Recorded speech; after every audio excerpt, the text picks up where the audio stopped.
जी त नाज़रीन, पन्नो आकिल खां ख़बर आहे दरगाह बग्गो शेर बादशाह जो पंजो गादी नशीन मियां हसामुद्दीन उर्फ मियां लालो साईं जन जो 26 उर्स मुबारक मल्हायो पियो वञे।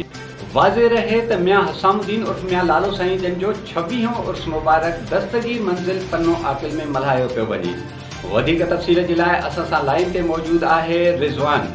जी रिज़वान, छा तफ़सीलात आहिनि? जीअं त असीं हींअर पन्नो आकिल दस्तगीर मंज़िल ते मौजूदु आहियूं।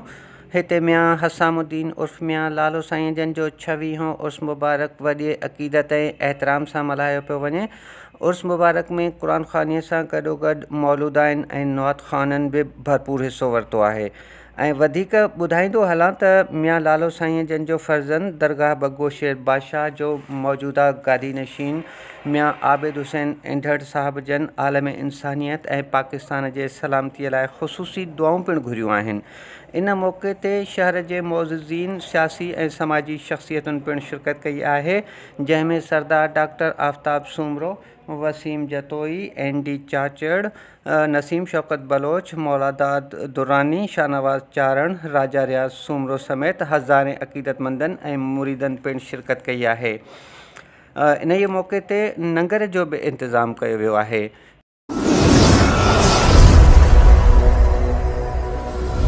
AR Sindhi News।